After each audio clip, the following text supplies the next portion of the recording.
Good afternoon, everyone, and welcome.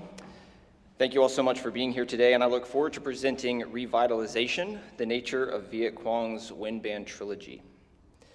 This lecture is an examination of three concerti grossi by Viet Quang: Renewal, a concerto for percussion quartet; Vital Signs, a concerto for mixed sextet; and Second Nature, a concerto for saxophone quartet. Quang uniquely designates these works as a wind band trilogy. This conceptualization indicates the finality of an encapsulated artistic idea, thereby establishing the basis and need for scholarly discourse. Each work within the trilogy contains qualities distinctive to its understanding as a self-contained work, as well as attributes that carry implications regarding placement within a larger opus. The cross-section of these characteristics is critical to the interpretation of Quang's trilogy and is the focal point of today's discussion. Before exploring these works, it is necessary to discuss Quang as a composer and how his musical life led to the creation of a trilogy for wind band. Quang earned his Bachelor and Master of Music degrees in composition from the Peabody Conservatory at Johns Hopkins University in Baltimore, Maryland, where he studied with Kevin Putz and Oscar Bettison.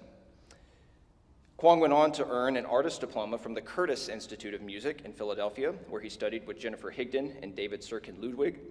Quang also earned the Master of Fine Arts and PhD degrees in composition from Princeton University, where he studied with Donica Dennehy, Stephen Mackey, Dan Truman, and Dmitry Tomasko.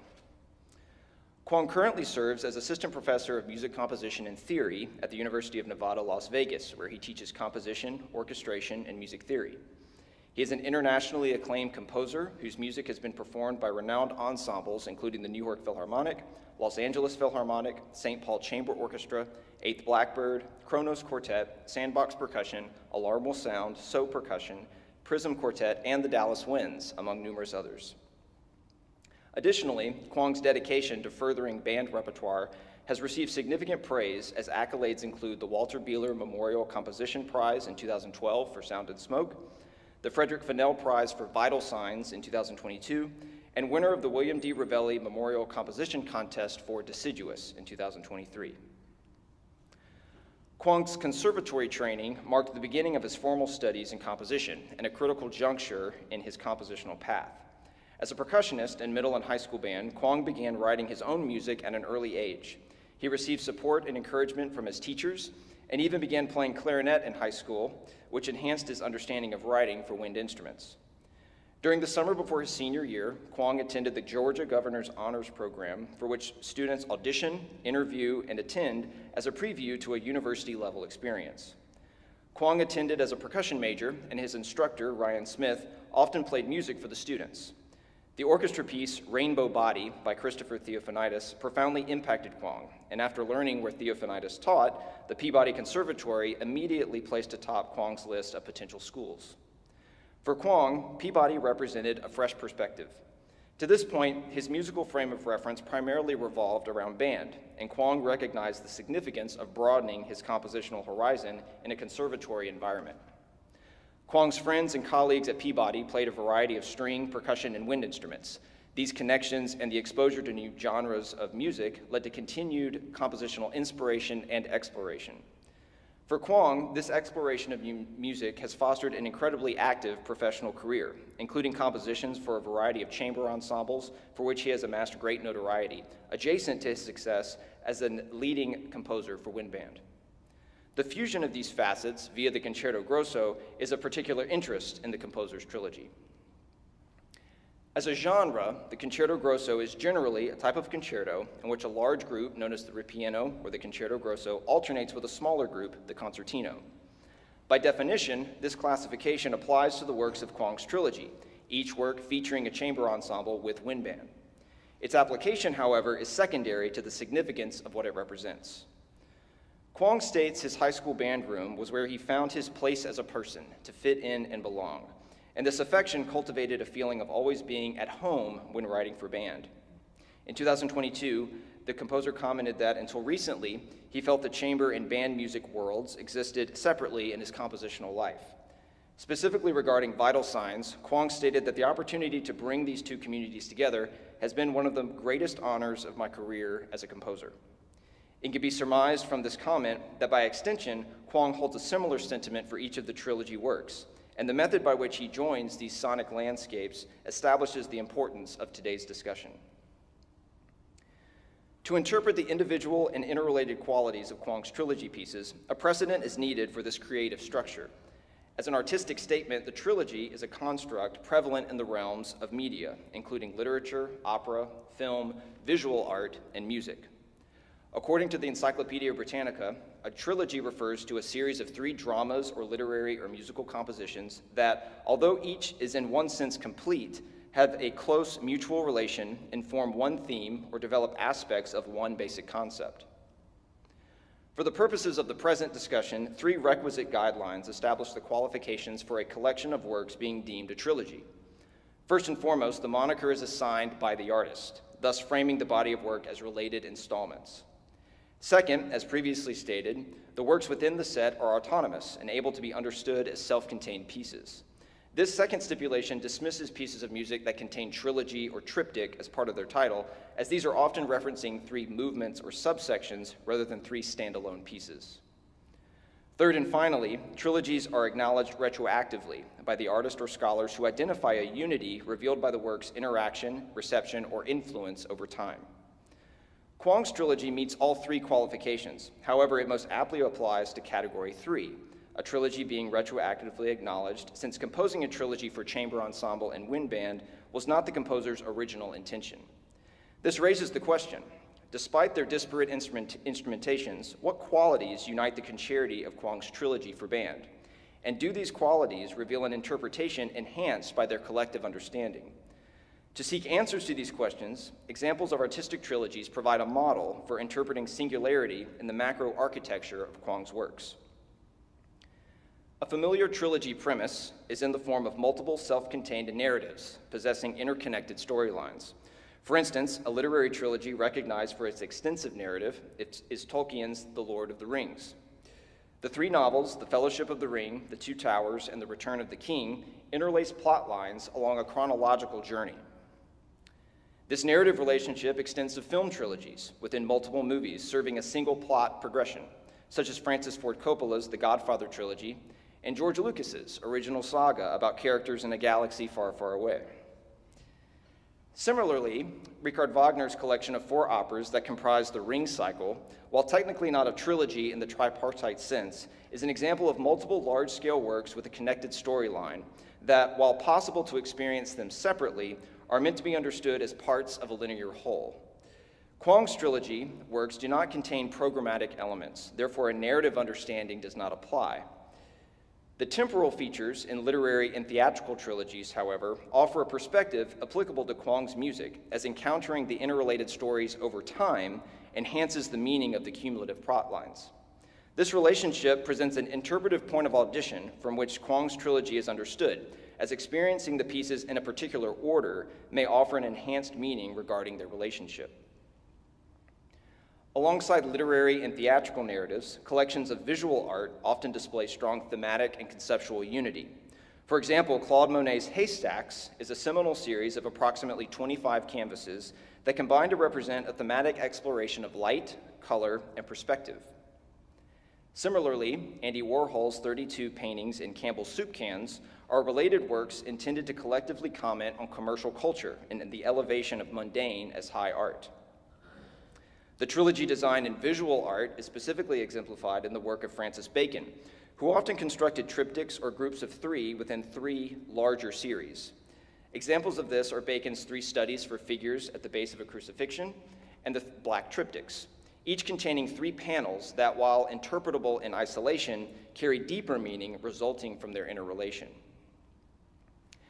Thematic exploration and unity in visual art certainly parallels music in many regards, as composers, including Kwong, often take inspiration from experiences, themes, or concepts. Visual art, however, is unique in that, as the name suggests, a collection of works can be interpreted visually via the space they occupy, as opposed to a development over time, as previously discussed. This presents another dimension constituting unity.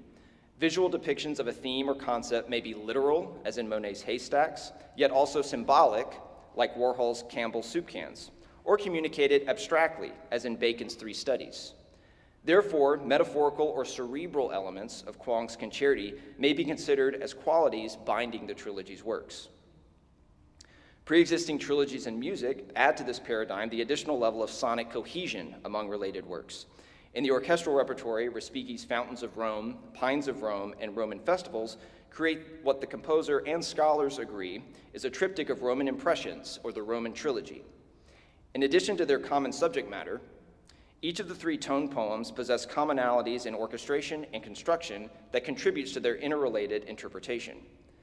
While independently programmable and rarely performed in immediate succession, the pieces of the Roman trilogy are often curated on professional discographies, lending to their recognition as a symphonic set. This verifies that works within a trilogy may exist autonomously and are not required to be performed on a single program. Another symphonic example is the Become trilogy of John Luther Adams, consisting of Become River, Become Ocean, and Become Desert. Adams authorizes the acknowledgement of these as a set, although their relationship was not his original intent. Nevertheless, like the Roman trilogy, the Become installations are linked by sonic elements. However, their subject matter is more philosophical in nature than pictorial, as each of the works is grounded in environmental awareness. A key comparison between the Become trilogy and Kwong's concerti are the variations in instrumentation and orchestration. Become River is for chamber orchestra, while Become Ocean and Become Desert are for larger orchestral forces. Additionally, Ocean and Desert utilize spatial relationships in their performance by dividing instruments into groups of 3 and 5, respectively, and Desert uniquely includes wordless choir. These unique qualities, like Kwong's trilogy, create a range of performance requirements and textural variety due to their individual orchestrations, confirming that compositions within a trilogy can be bound by means beyond their orchestration or programmatic and depictive commonalities. Purely a philosophical basis, as in Adams' Become collection, is grounds for interpreting a trilogy as such, and divergent instrumentations do not subvert its unity. To extend this explication of symphonic trilogies to include band repertoire, while there are works in the literature that qualify as trilogies, this construct is arguably rare. A supporting example of a composer-designated trilogy in band scholarship is the band trilogy of Joseph Schwantner. The three works, And the Mountains Rising Nowhere, From a Dark Millennium, and In Evening Stillness, are each significant compositions written by Schwantner over a 2-decade period. In 2015, Jamie Taylor presented research examining the Schwantner works, comprising the Trilogy for Wind Ensemble, about which Taylor states 5 considerations inherent in Schwantner's proclamation. First, the works share no common musical themes or subjects. Second, the works do not share a common point of inspiration or story. Third, the use of compositional devices is not consistent.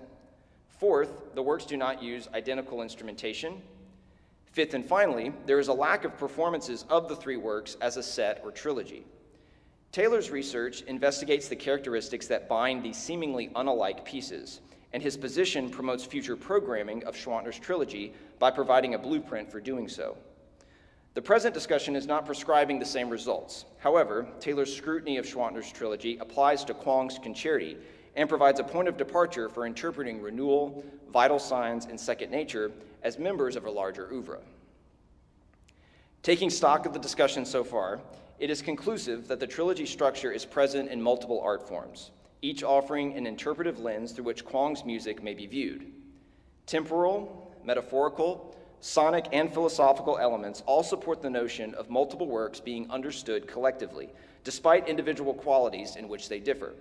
And this framework for interpreting Kwong's concerti will be investigated in the following 5 areas. The first is each work's inspiration. What is the creative impetus of each work? Are there related catalysts and messaging, or does each piece possess a unique genesis? Second is thematic material. Are there common or related methods in which musical themes are presented, used, and developed? Third is an investigation of compositional devices. What distinctive compositional techniques are used in each work, and is there a relationship regarding their application? Fourth is the use of the concerto grosso genre. How is instrumentation used within the concerto grosso setting? Is each piece related in this regard, or are there aspects that make them contextually unique? Fifth and finally, is evidence of programming the trilogy works on a single program. Have any performances of all three pieces occurred on the same concert, and if so, did additional considerations regarding their relationship emerge? The following analysis will investigate these 5 areas as they pertain to each piece, offering insight to their cohesion while appreciating the attributes that contribute to their strengths as autonomous works. Written in 2017, Renewal began as a concerto for percussion quartet and sinfonietta. Kwong received a commission from the Albany Symphony's music director, David Allen Miller, to write a piece for the symphony's 18-member new music ensemble, Dogs of Desire. Miller saw a performance of Kwong's piece for 15 crystal glasses, titled Water, Wine, Brandy Brine, and thought of the upcoming concert season theme of water.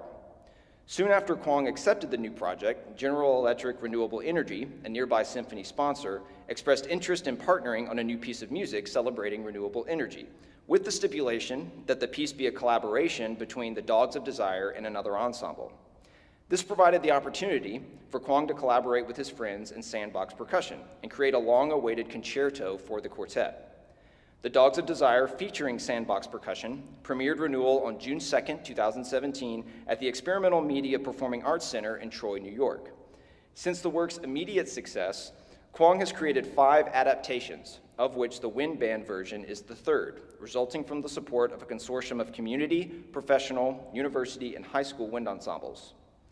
The Dallas Winds, featuring Epoch Percussion, premiered this adaptation at the Meyerson Symphony Center under the direction of Jerry Junkin, soon followed by the University of Texas Wind Ensemble the same week. The contribution of GE Renewable Energy to the original project expanded the scope of the piece beyond water, thus adding movements dedicated to other forms of renewable energy. The movement titles, hydro, water, and solar, respectively refer to the sustainable energy sources of water, wind, and solar power, each serving as an inspiration for their depiction. Kwong intentionally selected movement-specific instruments that characterize the renewable energy source represented on a sonic, literal, and metaphorical level. The crystal glasses heard and seen in hydro provide a visual and literal representation by sounding a water-filled object. Additionally, the toasting patterns used by the soloists carry the metaphorical meaning of honoring the possibilities that result from cooperation and collaboration. The compressed air cans in wind offer a means to aurally represent wind power. There are also 2 moments in the second movement when the soloists circle a shared snare drum while playing a Hocket rhythm pattern portraying the motion of a spinning wind turbine blade. Solar musically depicts a slow sunrise, and metallic instruments are used to sonically illustrate the sparkling brightness of sun rays reflecting off surfaces. Kwong also refers to the vibraphone and glockenspiel used by the quartet to be reminiscent of solar panels, visually reinforcing the movement's message. Broadly speaking, an overarching theme of the piece represented by the quartet is synergy. A seminal idea for the concerto was the creation of an anti-solo, one in which the quartet acts as a single percussionist, albeit with 8 arms and 8 legs. The idea being that a single part is meaningless, independent of its interaction with the other soloists. A single glass cannot make a sound without striking another, and the rhythmic complexities of movement 2, while unachievable by an individual, are possible when people work together. This adds strength to the message of hope and optimism stemming from collaboration and the possibilities when the sum is greater than the whole of its parts. Vital Signs resulted from a collaboration between the Grammy Award-winning ensemble 8th Blackbird and the United States Navy Band under the direction of Captain Kenneth Collins.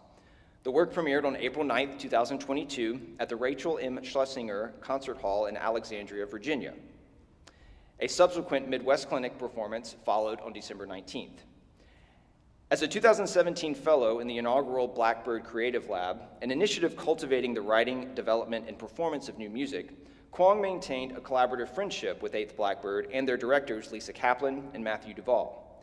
Therefore, he was the first composer they considered to write a concerto for the sextet.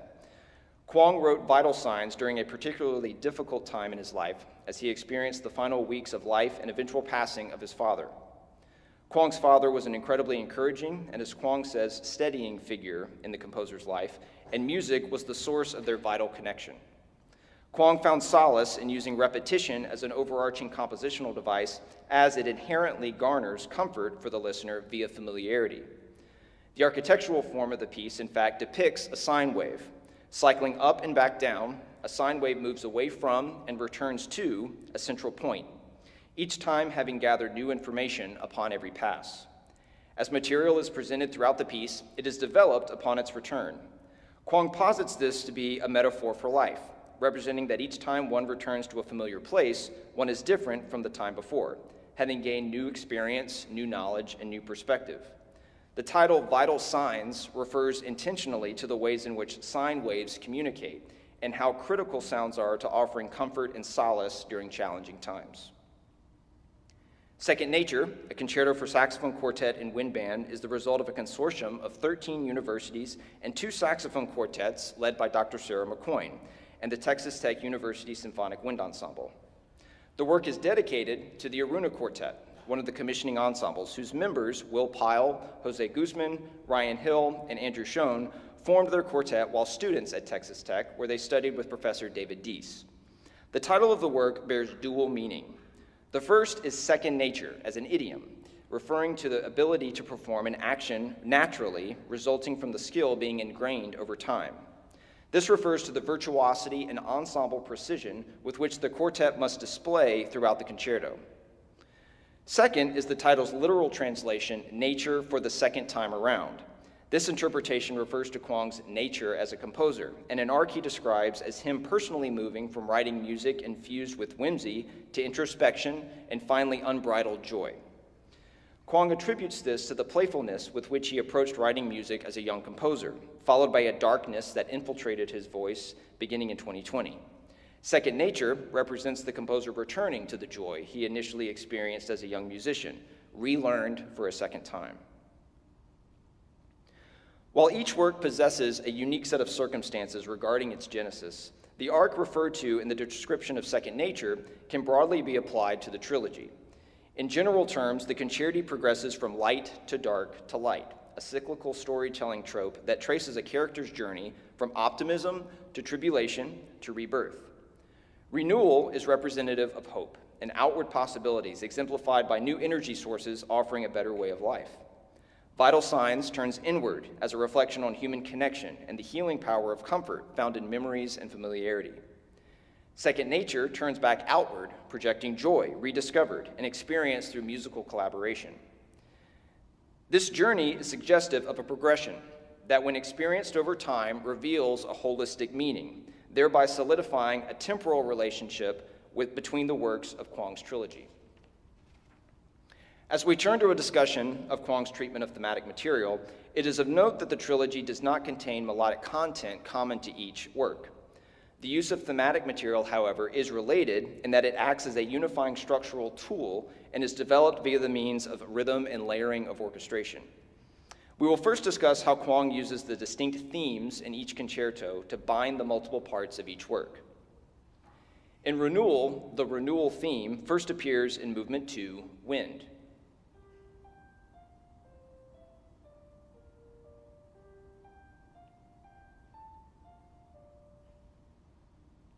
Labeling this the renewal theme is intentional, as this material also appears in the third movement, Solar. The piano presents fragments of the renewal theme in quotation beginning in measure 356. Then in measure 364, a half-step alteration begins the process of expanding this into a seemingly unending melody, providing the impetus for the remaining melodic material in the first and second sections of the movement.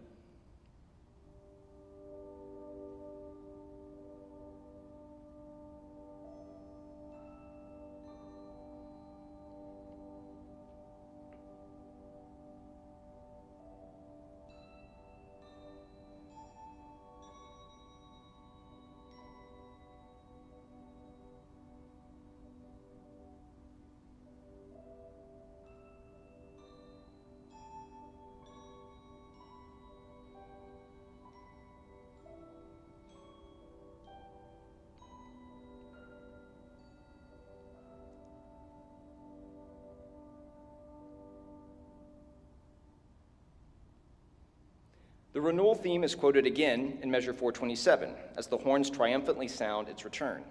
C minor casts a shadow over this emotionally powerful moment beginning in measure 417. A glimmer of hope is offered in measure 423 as the tonal center climbs to F minor.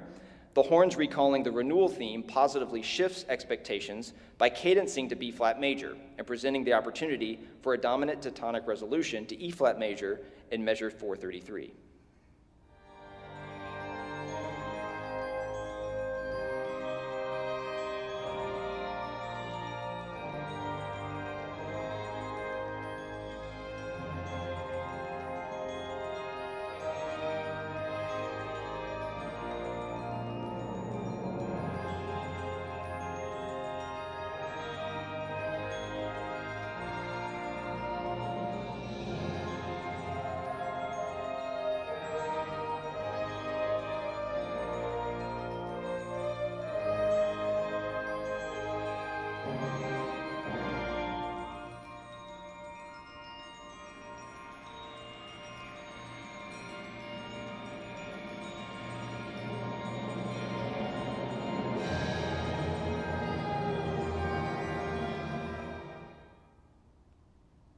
Kwong also uses melody as a point of structural integrity for the entire piece by recalling motives from movement 1, hydro, in the final moments of movement 3.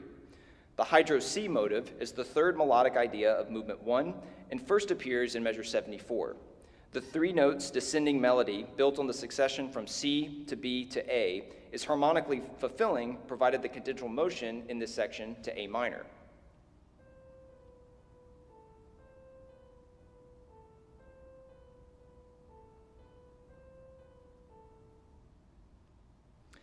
The theme continues in the crystal glasses in measure 90 and begins to dissolve into embryonic fragments as if being reclaimed by the waves that initially washed it onto shore. The presence of D natural, however, indicates an unresolved suspension, perhaps an unresolved dominant pedal, making CBA actually Fa Mi Re in the key of G. This is harmonically left unfinished as the melody deceptively resolves to B minor at the start of movement 2.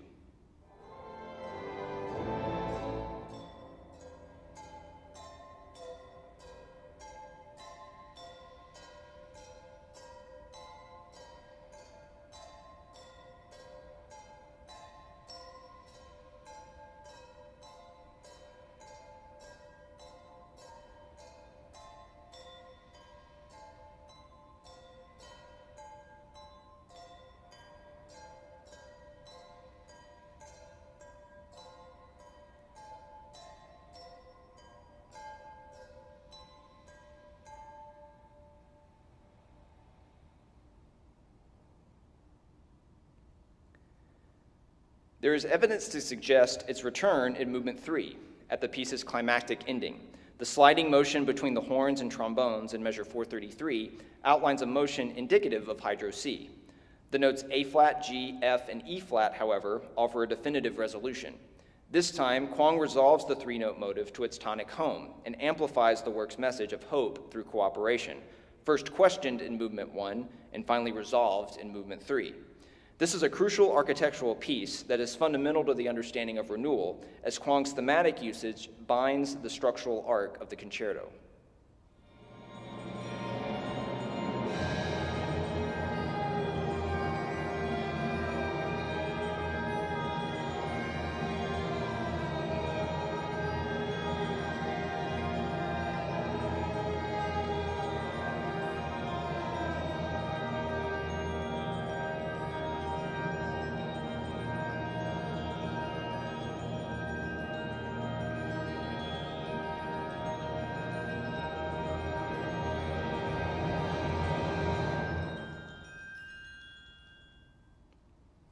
There are 4 melodic themes in vital signs, and their reappearance delineates the 3-part structure of the work.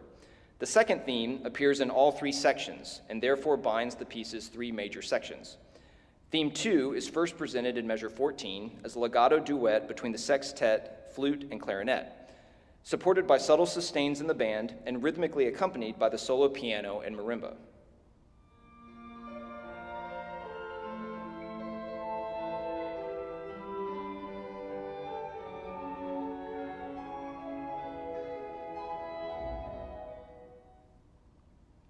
The theme's second appearance in measure 201 is rhythmically altered to conform within a 2/4 time signature and layered onto the third theme, a compositional device which will be discussed later.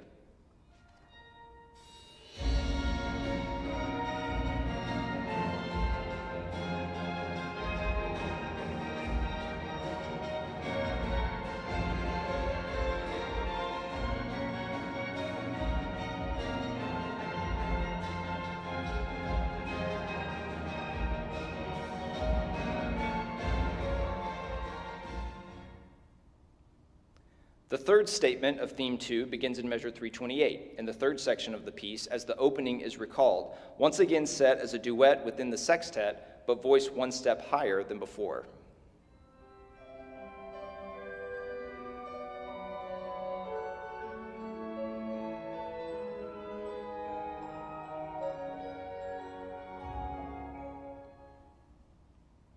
The fourth statement of theme 2 begins in measure 432, once again raised, this time by a half step, and rhythmically developed.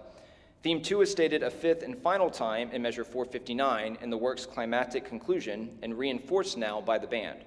This reemergence of thematic material and vital signs lends to the larger architectural intention of the piece's form depicting a sine wave.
Second Nature develops 5 melodic outlines throughout the course of the concerto, the third of which appears in all 3 parts of the work and serves as a melodic through line.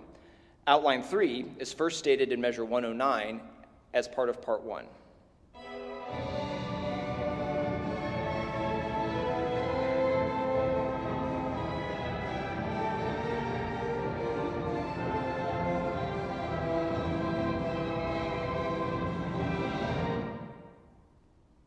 The second statement in measure 192 is a drastic shift in texture as the theme is shared within the repetitive rhythmic figures of the quartet. The upper woodwinds and saxophones provide a glistening resonance to this intimate moment, harmonically highlighting chordal pitches without interfering with the interplay of the quartet.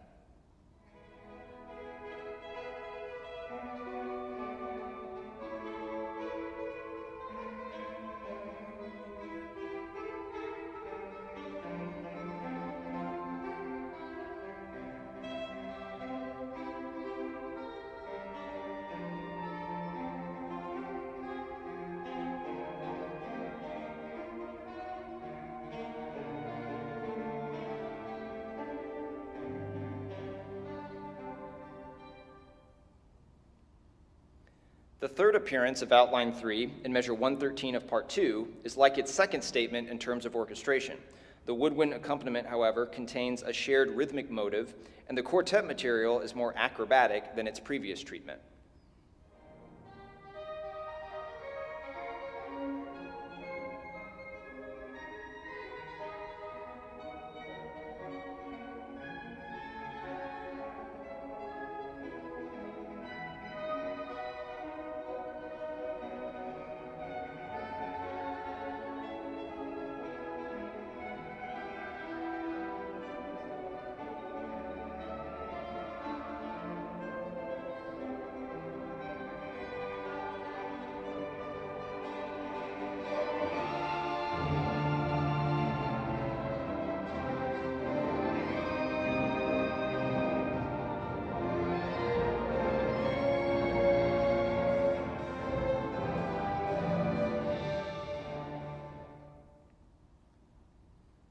The final statement of Outline 3 occurs in measure 65 of Part 3, in a similar fashion to its first statement in Part 1. This time, however, the trumpets lead the texture from measure 65 through 72. The drum groove continues in this section, unlike the previous Part 1 statement, and the addition of the bongos drives the energy forward. The trumpets reclaim the melody in measure 81 in the final cycle of Outline 3, joined by the extended slides and the horns. This reappearance of thematic material in second nature, as in renewal and vital signs, solidifies the structure of the concerto.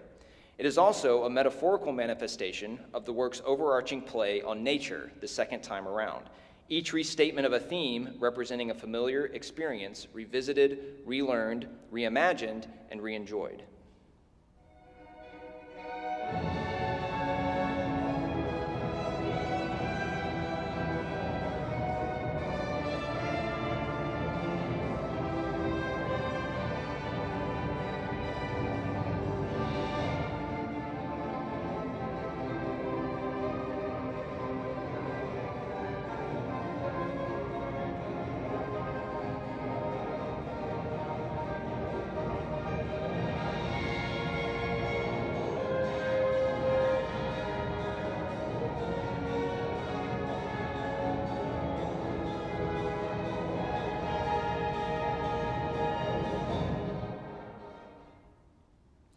Having cited Kwong's use of themes as binding agents within the concerti, we will now investigate an example from each work of the composer using rhythm and layering of orchestration as a means of thematic development. The first movement of Renewal, Hydro, is divided into 3 sections delineated by Kwong's use of 3 melodic motives. The previously mentioned Hydro C motive and 2 additional 8-measure motives, Hydro A and Hydro B, that possess an antecedent-consequent relationship. Beginning in measure 26, 3 full statements occur of Hydro A and Hydro B.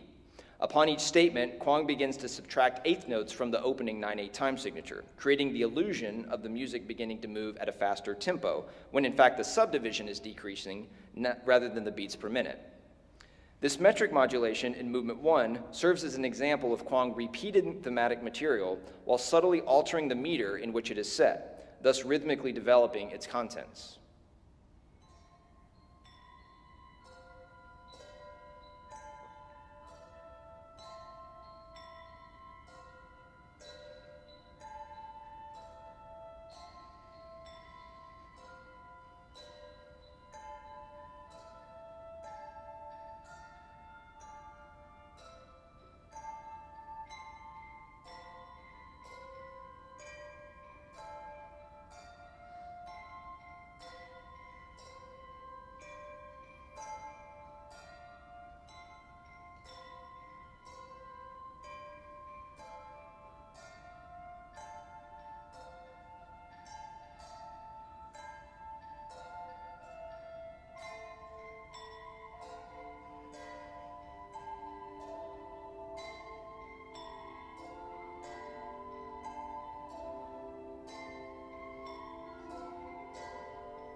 Like the way in which Kwong rhythmically manipulates melody in Renewal via shifts in meter, Kwong also uses rhythm to develop theme 3 in vital signs.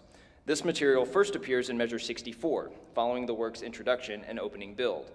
In a constantly shifting metric setting, the theme slides between dotted eighth note and eighth note subdivisions, providing an ebb and flow to the melody.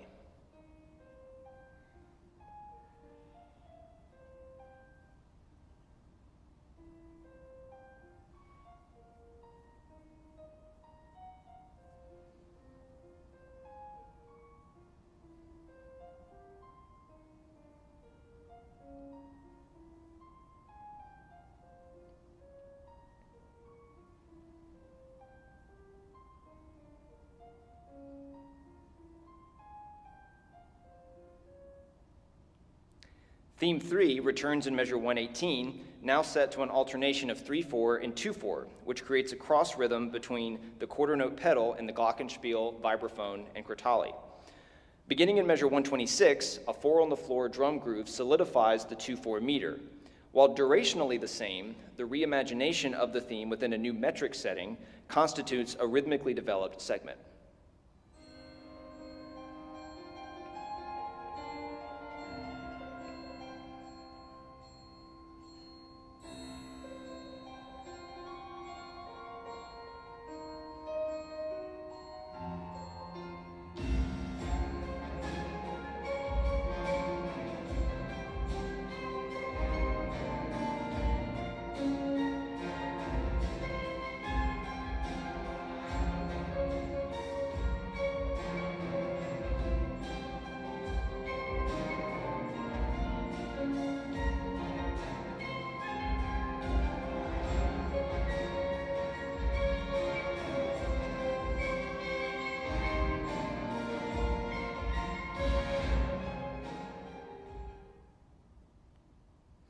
Outline 5 in Second Nature first appears in measure 33 of part 2.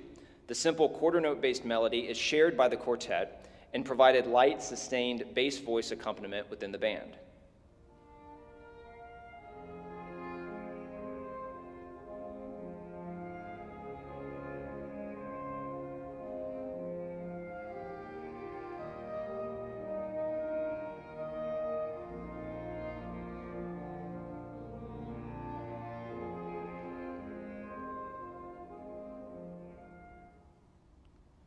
Outline 5 reappears in measure 89, this time embedded within cascading 16th notes that create a resonant echo effect of the melodic pitches. Kwong does not alter the meter between these two statements, but instead uses the simplicity of the original figure to fill in the negative space with the reverberant 16th note texture, thus simultaneously creating melody and accompaniment within the quartet.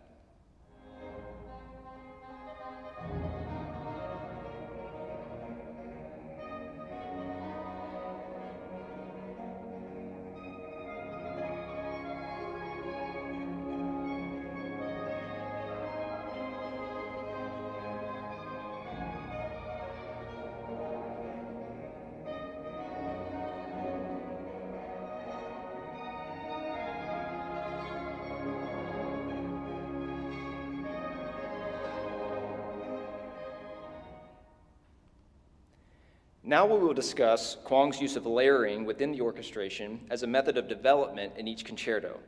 In the second movement of Renewal, two themes comprise the melodic material: the previously addressed Renewal theme and the Wind theme.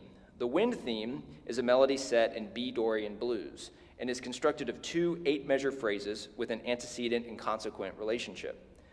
This theme first appears in measure 148 in conjunction with a drum and bass groove in the percussion quartet.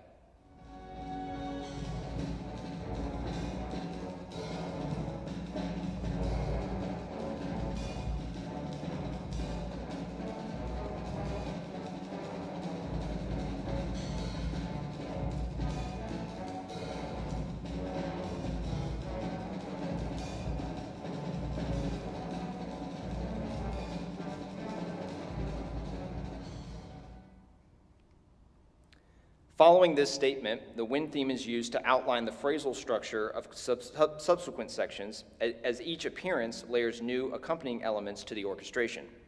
One such layer is the Renewal theme. This melody is less overtly announced, as it is first foreshadows as a composite melody resulting from Hocket dotted 8th 16th note figures in measure 225, and gradually begins to take the foreground as the orchestration of the Wind theme is reduced. The trumpets heroically sound the Renewal theme twice in full fruition, beginning in measure 259 in a rhythmically unaltered form. The joining and combination of these elements is representative of Kwong's use of layering to develop the thematic content.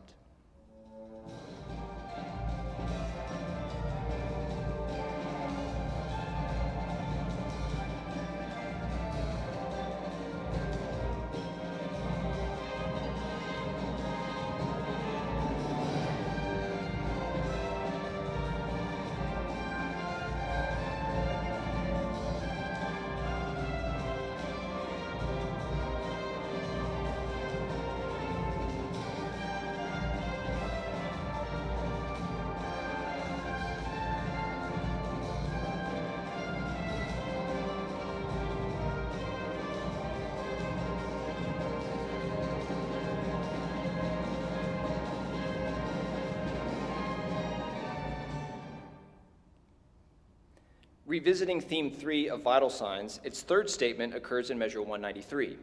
We discussed this excerpt previously in the context of Kwong using themes to unify the structure of each concerto.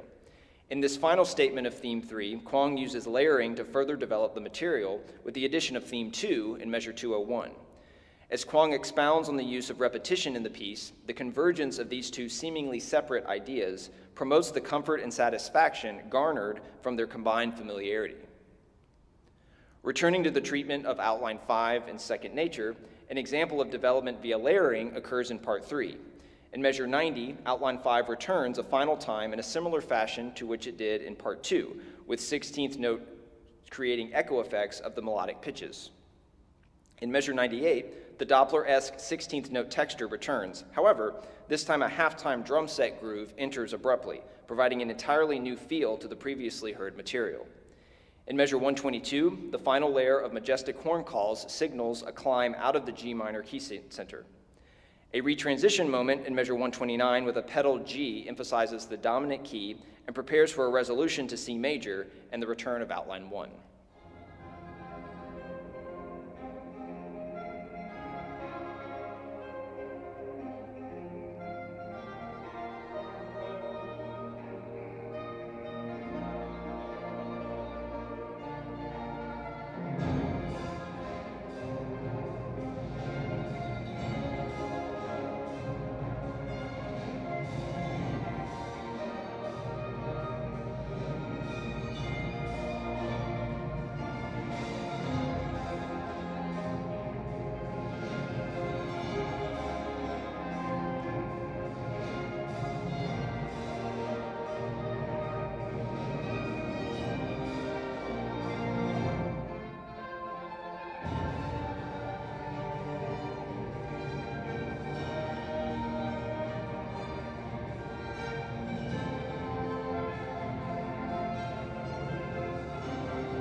It is conclusive that the commonalities in thematic application and development between renewal, vital signs, and second nature are rationale for understanding these concerti as related entities.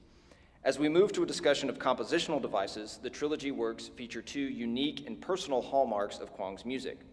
The first is the acoustical recreation of electronic sounds, including delay processing and a related but adjacent technique Kwong refers to as pedaling the ensemble. Both of these devices require a brief departure for context. Kwong's 2011 solo for alto saxophone and live electronic delay processing titled Naika requires the soloist to perform with Max MSP, an interactive program with the ability to electronically process a sound input in real time. In the case of Naika, the output is preset to a delay equal to a quarter note with a built-in fade-out. Therefore, Max MSP generates sound layers that accompany the soloist, creating compelling rhythmic and harmonic results.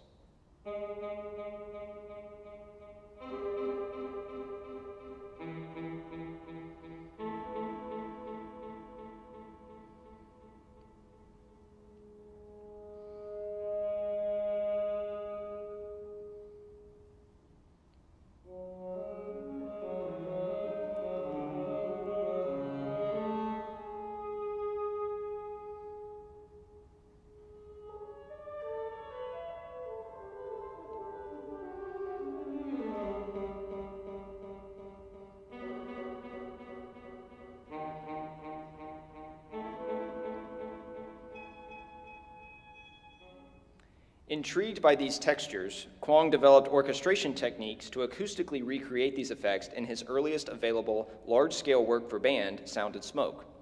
Kwong states Naika represents a breakthrough in his compositional voice, as the delay textures directly inspired his subsequent wind band works.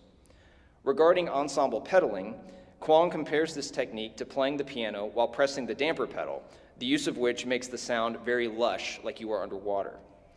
While a student at Peabody, Kwong studied with Joel Puckett and assisted with the engraving of individual parts for Puckett's Concerto for Flute and Wind Ensemble, The Shadow of Sirius. As a result, the resonance of Puckett's orchestration through the use of pedal point significantly influenced Kwong's wind band writing. Kwong creates the pedaled quality through precise techniques, the application of which distills to diligently assigning instruments roles of articulating and sustaining specific notes to achieve the desired effect. The acoustic recreation of electronic delay processing is a texture present throughout Renewal. A clear example occurs in measure 396 of movement 3, Solar. The participating 16th note triplets all serve to process a primary motive. Kwong achieves this by assigning the 9 notes of the primary motive to a single instrument part. While that part plays the motive, the accompanying voices each repeat and then fade out a 3-note grouping, thus generating the desired reverb.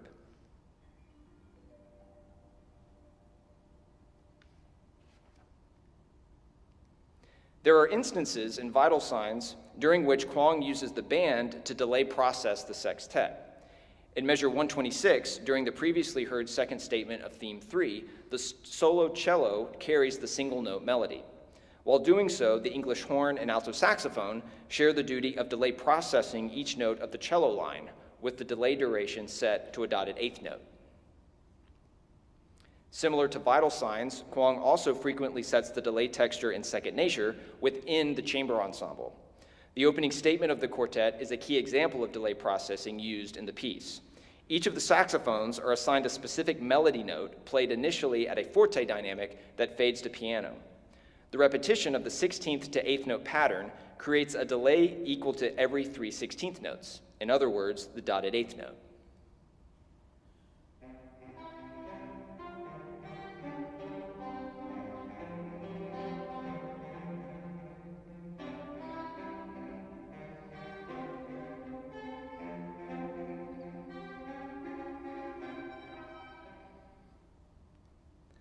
While ensemble pedaling is sometimes used in the context of creating an electronically inspired effect, in other instances, Kwong employs ensemble pedaling to provide a continued resonance.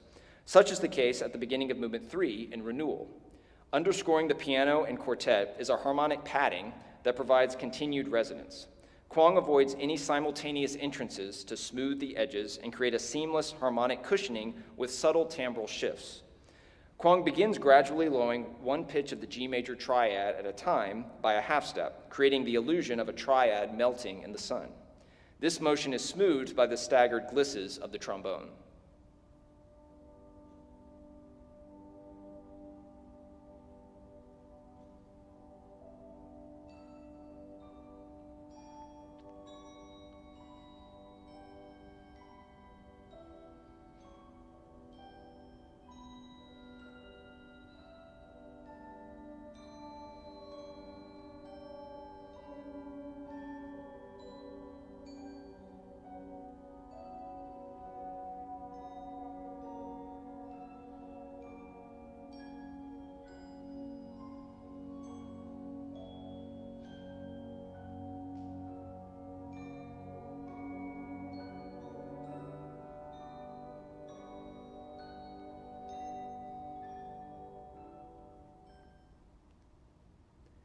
The opening of Vital Signs exemplifies the use of ensemble pedaling within the piece.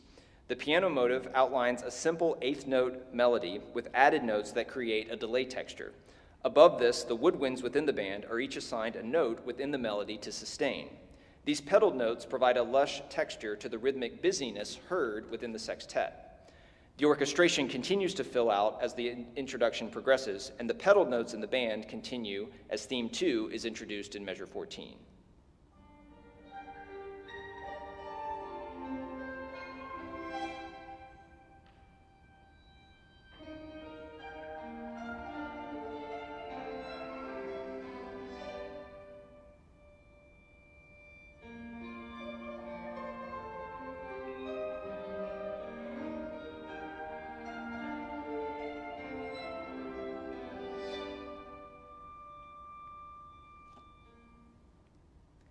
An example of ensemble pedaling in second nature occurs in the first statement of Outline 2. Used primarily as a transition motive, Outline 2 is led by the piano and mallet percussion. The melody notes primarily land on downbeats, while rhythmic filler adds a delay texture to which the quartet contributes beginning in measure 97. Resonating above this, in a similar manner to the opening of vital signs, are woodwind sustains carefully assigned to each melody note. This again provides a lushness to the rhythmic texture and generates a reverberant soundscape. These similarities in compositional devices, while not exclusive to the trilogy, are certainly a contributing factor to the works being considered a united set.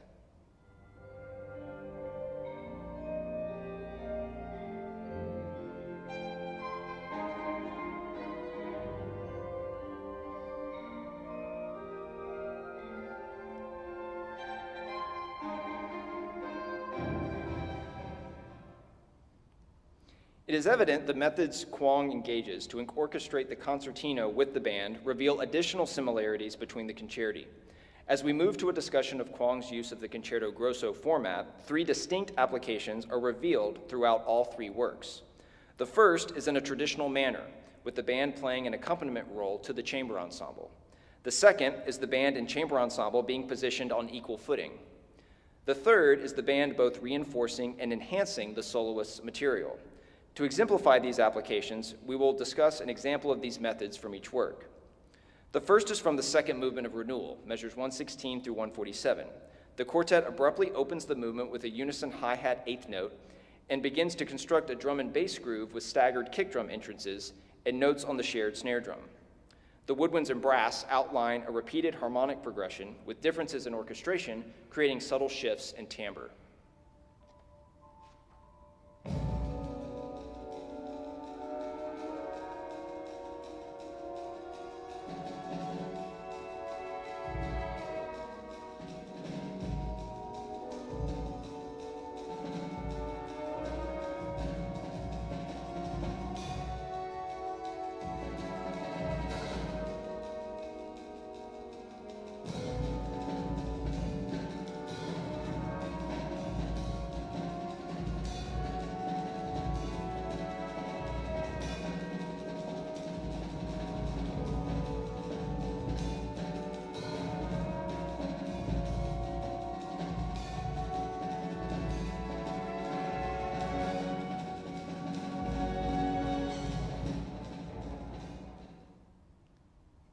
An example of method 1 from vital signs occurs from measures 126 through 163. This moment is the second statement of theme 3, rewritten in 2/4, underpinned with a 4-on-the-floor drum groove. The sextet remains the central focus of this section, as 16th notes and sustains outline harmonic motion over a C pedal in the mallet percussion. While other compositional devices are used here, this excerpt exemplifies the use of the ripieno as accompaniment to the sextet.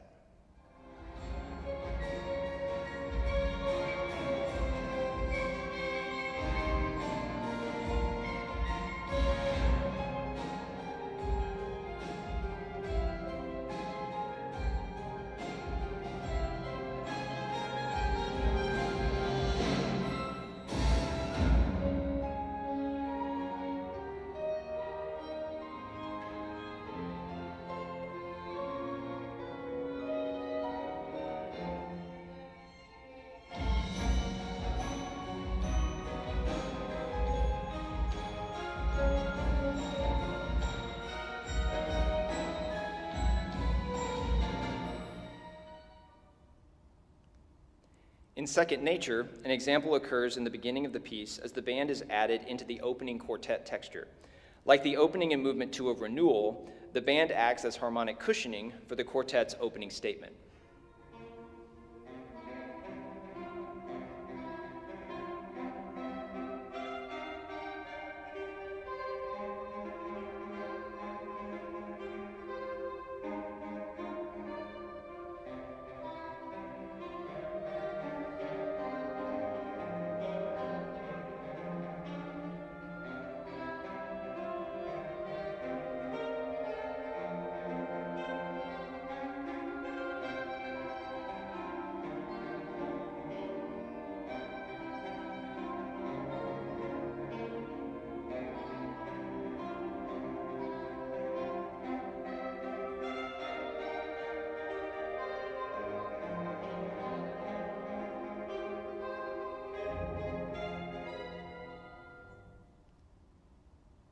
The second method, in which the band and chamber ensemble receive equal emphasis, is exemplified in a previously heard excerpt from Movement 2 of Renewal.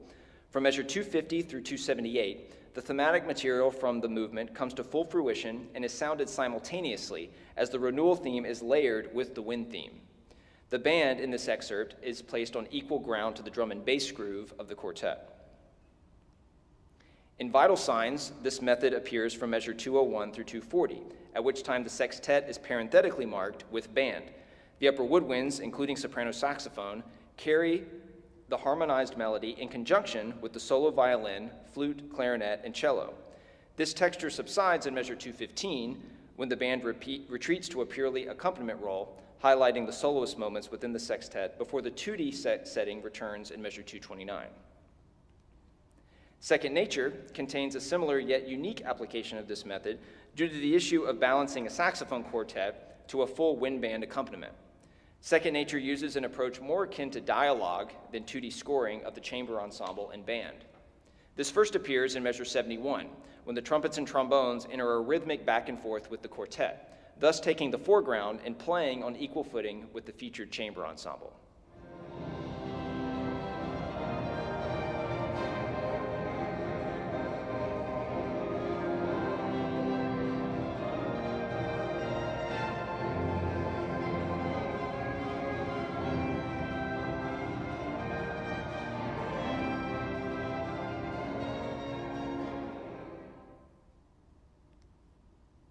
Regarding the third method, in which the band is used to reinforce and enhance the chamber ensemble material, the second movement of Renewal provides an example beginning in measure 235. The amplified bass solo in measure 233 attends to the melodic material as the quartet begins to rhythmically share parts of a groove between their individual kick drums, the shared snare drums, and compressed air cans. This is accompanied by sharp air effects in the brass that are meant to mimic the sound of the air cans, thus enhancing the sonic effect of this moment.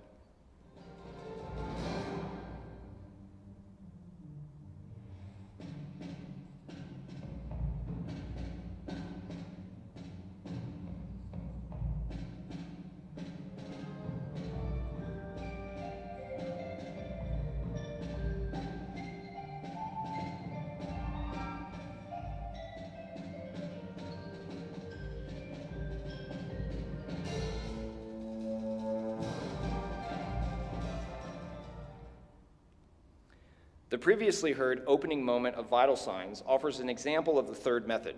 The piano outlines the melody reinforced by the other members of the sextet and creates a delay texture set to the dotted 16th note. The sustains heard in the band woodwinds diligently attend to each pitch of the 8th note-based melody. If the sextet is thought of as one instrument, this creates the feeling of the chamber ensemble being sustained and enhances the resonance of the opening figure. The Second Nature Quartet often accompanies itself through shared melodic material and rhythmic interaction. At times, however, the quartet rhythmically aligns and the accompaniment is provided by the voices in the band. Measure 117 of Part 1 is an example of this, in which the quartet rhythms operate in unison and the band saxophones offset the quartet material by an 8th note. This creates a unique interaction in which the saxophone quartet is enhanced by the accompanying saxophones, resulting in what sonically is perceived as an expanded saxophone ensemble. These methodologies of using the concerto grosso format are unique to these works and provide solid justification for their collective interpretation. As we move to our final area of inquiry, presentations of Kwong's trilogy on a single program, it is of note that this lecture is not advocating for such programming to be common practice or necessary to conceive of these pieces as a trilogy. There has, however, been one such performance to date. On Friday, November 14th, 2025, the Northwestern University Symphonic Wind Ensemble, under the direction of Dr. Robert Taylor, presented Vital Currents, the music of Viet Kwong. The concert featured Chicago-based ensembles Third Coast Percussion, 8th Blackbird, and Noir Saxophone Quartet on a program exclusively of Kwong's music. In addition to the trilogy, the concert opened with Kwong's work John and Jim, followed by Renewal, Vital Signs, and Second Nature. This is the first occurrence in which Kwong's concerti grossi have been positioned on a single concert. Therefore, further investigation is necessary to glean from this the resulting insight and considerations regarding the relationship of these pieces. For future programming of the trilogy on a single program to be possible, two logistical items must first be acknowledged. The first, and purely from an operational standpoint, the works are inconducive to being performed sequentially without pause. The differences in the band instrumentation aside, the requirements for each chamber ensemble necessitate restaging. Second, the resources and ability to coordinate 14 musicians in 3 chamber ensembles is necessary for this endeavor, as the trilogy works possess no overlap in instrumentation, apart from percussion and vital signs. One or both of these items may perpetuate the rarity of future performances of the trilogy on a single concert, reserving the occurrence of other similar programs for special occasions and composer residencies. More significant than future presentations of the trilogy, however, is what a concert including these works represents. To refer again to the previously discussed Schwantner trilogy, the composer provides this benefit to the trilogy model. It provides an opportunity for both the performers and audiences to engage a snapshot of a composer's work that spans a given time. Such is the case in Kwong's trilogy. Having originally written Renewal in 2017 and completing Second Nature in 2024, Kwong's trilogy represents a 7-year snapshot of the composer's career. Kwong has retrospectively identified compositional stages of his musical voice. His early period, from 2011 to 2015, contains pieces that include larger, bombastic orchestrations, as heard in Sound and Smoke, and his 2013 work titled Moth. Many characteristics from Kwong's early stage are present in the composer's second compositional period during the approximate years of 2015 to 2019. Yet these works, such as the double oboe concerto Extraordinarily Fancy and even Renewal, evoke a more whimsical character, and the pursuit to create more musical experiences that the audience can understand, even if the material seems a bit strange to them. In other words, the use of crystal glasses and compressed air cans in Renewal. As Kwong mentions in the program note of Second Nature, his music beginning in 2020 takes on a darker, more introspective quality, as heard in the reflective character of Kwong's solo piano work, America the Beautiful, Echo Chamber, and Vital Signs. In recent years, Kwong's music has rekindled the initial joy evidenced in his earlier music and perhaps signals the beginning of a fourth compositional stage, as evidenced in his 2024 works, John and Jim and Second Nature. Characteristics of the trilogy works exist in all stages of Kwong's compositional career thus far, and therefore, Kwong's trilogy transcends its collective identity and in fact is representative of Kwong himself, his compositional voice, and his development as a composer. It is evident that Renewal, Vital Signs, and Second Nature contain a relationship worthy of being deemed a trilogy. Beyond their shared concerto grosso genre and the composer designation, Kwong's Wind Band trilogy demonstrates temporal, visual, sonic, and philosophical linkage interpretable in a manner that enhances their existence as autonomous works. While the method with which the composer develops thematic material and the compositional devices present are not exclusive to the trilogy, how Kwong incorporates and relies upon them within the concerto grosso setting is distinctive. Research of this type presents the question of how other musical works by any composer or group of composers may be collectively reinterpreted as a set. Using the framework herein, future researchers may develop new ways in which pieces of music may be understood, programmed, prepared, and performed. And is that not the purpose of art? The ability to consume, apply interpretation based on a current perspective, and then reinterpret as that perspective develops over time. It is not my intent to declare a solitary way in which Renewal, Vital Signs, and Second Nature are to be understood, but instead to offer an interpretive lens toward a new possibility for their understanding, one that is revitalized and honors the nature in which these three works exist within the catalog of a master composer. Before we conclude, I would like to thank Viet Kwong for his inspiring artistry and innovative contributions to the wind band repertoire. I would also like to express my sincere thanks to the members of the USC Wind Ensemble and feature percussionists Dr. Bailey Seabury, Adam Clifton, Ben Millison, and Clay Schneider for a wonderful collaboration and performance of Renewal this past September. Thank you to my fellow USC Band graduate assistants for your friendship, kindness, and continued support. Thank you to Dr. Jay Jacobs and Dr. Alicia Walker for your time serving on my lecture recital committee and for your support and contributions to this project. And finally, thank you so much to my teacher and advisor, Dr. Cormac Cannon. I'm incredibly grateful for your inspiring mentorship, encouragement, and guidance throughout my entire degree. and I am so thankful for the incredible experiences you make possible for your students at the University of South Carolina. Thank you all again for sharing your time today and joining me for this presentation. I hope this lecture has provided valuable insight into Viet Quang's music. I'll be available afterwards and happy to answer any questions. Thank you very much.